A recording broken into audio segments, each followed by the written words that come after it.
Hey, listen, your skin isn't aging faster. You are just burning your face slowly every night with a lot of products that are very expensive. I mean, like probably you pay a lot of money for them. Listen, the redness that you think that is sensitivity, the dryness that you think is dehydration, the breakouts that you think are hormonal, some of it, possibly most of them, it's damaged skin barrier. And the irony in all of this is that the products that are most likely to be causing this are the ones that are marketed for anti-aging. Today, I'm going to show you exactly what is happening and why it matters more than almost anything else in your routine and how to stop it. Okay, so your skin barrier is the external layer of your skin. Think of it as a brick wall with the skin cells being the bricks, and the lipids, the ceramides, the fatty acids, the cholesterol are the mortar.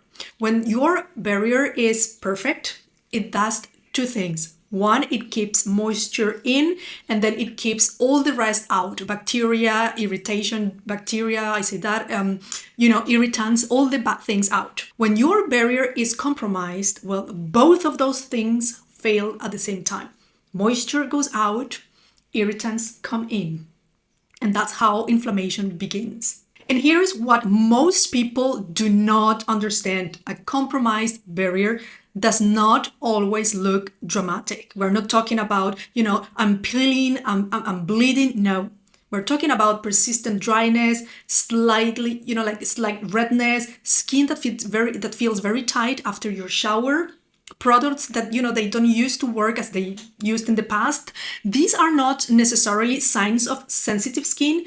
These are signs of a barrier that has been asked to do too much for too long with very little support. Okay, so let me tell you about the pattern that I see all the time. We're talking about a woman in her late 30s, 40s, decides to get serious about her skin, which is great, invest in retinol, and then you add vitamin C, and then you add an exfoliating acid, and then you read somewhere online that you need niacinamide because it's very good, so you add niacinamide too. Listen, every single one of those ingredients, they are solid. Every single one of them has clinical evidence, and together, if they're layered, every single night on a barrier that has been compromised, that has been over cleansed and under moisturized for many years. This is a terrible combination. That retinol, yes, it increases cell turnover, which is exactly what we want, but it will also disrupt your skin barrier. Vitamin C at high concentrations is acidic. What else? Exfoliating acids. I love acids, but they will remove, the surface layer. Niacinamide is usually very well tolerated, but it can cause flushing in some skin types. None of these ingredients are the problem. None of these. The problem is that your belief that more is more, that you need more products, more actives. By the way, this is what we call inflammation. And in the French labs where I train, we treat it with a specific kind of reverence, because if your skin is constantly on a state of low irritation, even if you cannot see it, you are honestly speeding up the clock. The inflammation you cannot see openly is aging you faster than the sun. If you suspect that your barrier is compromised, here is what you have to do. I have good news for you. Number one, you have to strip the routine back completely for 2 weeks. You want to use only gentle, non-stripping cleansers, a ceramide-rich moisturizer, nothing active, nothing exfoliating, nothing with a long list of ingredients, okay? Because I know that this feels counterintuitive because you are trying to improve your skin, so you think that you need products and you need to start doing something, but you cannot build on a broken foundation.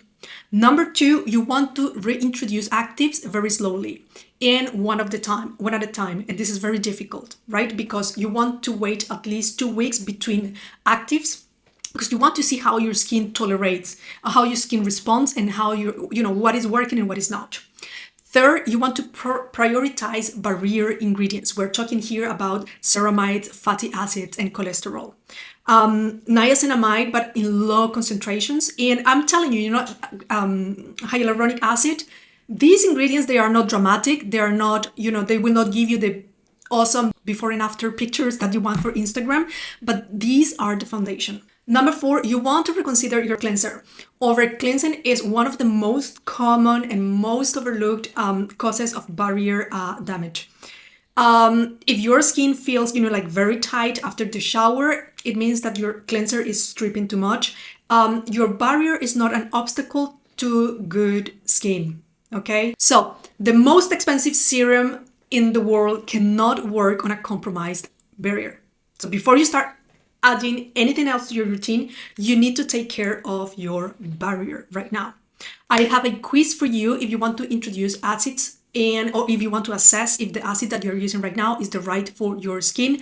The link is below. 2 minutes, you're going to love it. Listen, thank you for being here with me today. I appreciate you very much. Bye for now.